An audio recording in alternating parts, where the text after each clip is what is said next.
അപ്പോൾ ഇന്നത്തെ ഒരു ബീഫ് റോൾ റെസിപ്പിയാണ്. ഫസ്റ്റ് തന്നെ മൈദാമാവും മുട്ടയും ഉപ്പും സോഡാപ്പൊടിയും കൂടെ ഇട്ട് നന്നായിട്ട് പരുവാക്കി വെക്കുന്നുണ്ട്.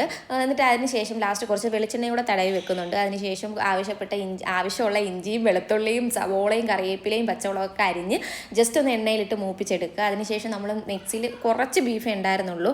ആ ബീഫ് ഒന്ന് മിക്സിയിലൊന്ന് അരച്ചെടുത്തിട്ടുണ്ടായിരുന്നു. ജസ്റ്റ് മാംസ കഷ്ണങ്ങൾ മാത്രമേ ഉണ്ടായിരുന്നുള്ളൂ, എല്ലിൻ്റെ പീസൊന്നും ഞാൻ എടുത്തിട്ടില്ലായിരുന്നു. സോ അതെല്ലാം കൂടിയൊക്കെ ഇട്ടൊന്ന് നന്നായി ഉപ്പൊക്കെ ഇട്ട് നന്നാക്കി ഒന്ന് ജസ്റ്റ് ഒന്ന് വേവിച്ചെടുക്കുന്നുണ്ട്. പിന്നെ അവസാനം ലാസ്റ്റ് കുറച്ച് കുരുമുളക് പൊടിയും കൂടി ആഡ് ചെയ്ത് കൊടുക്കുന്നുണ്ട്. അതിനുശേഷം നമ്മൾ ഈ ഒരു മണിക്കൂറിന് മുകളിലായപ്പോൾ ഞാനിത് കറക്റ്റ് 3 റോളാണ് ഞാൻ ആക്കിയിട്ടുണ്ടായിരുന്നത്. കാരണം ഫില്ലിങ് ഭയങ്കര കുറവല്ലേ ഉണ്ടായിരുന്നുള്ളൂ. പിന്നെ ആവശ്യമായ വെജിറ്റബിൾസും എല്ലാം മിക്സ് ചെയ്ത് മയോണൈസൊക്കെ അടിച്ച് അതെല്ലാം സെറ്റാക്കി ഫില്ലിങ്സ് എല്ലാം സെറ്റാക്കി വെച്ചിട്ടുണ്ടായിരുന്നു. പിന്നെ ഈ ഒരു മൈദാമാവ് നമ്മൾ സെറ്റാക്കി പരത്തിയെടുത്ത് പിന്നെ സോസും എല്ലാം കൂടെ തേച്ച് പിന്നെ എന്തുമായിരുന്നു മയോണൈസ് എല്ലാം സെറ്റാക്കി പിന്നെ ഈ ഫില്ലിങ് എല്ലാം കൂടെ അതിൻ്റെ അകത്തോട്ട് വെച്ച് നന്നായിട്ട് പൊതിഞ്ഞെടുക്കുക. കുറച്ച് ഫ്രഞ്ച് ഫ്രൈസും കൂടി ഉണ്ടായിരുന്നു. പിന്നെ കുറച്ച് വെജിറ്റബിൾസും കൂടി ഞാൻ ആഡ് ചെയ്തിട്ടുണ്ടായിരുന്നു.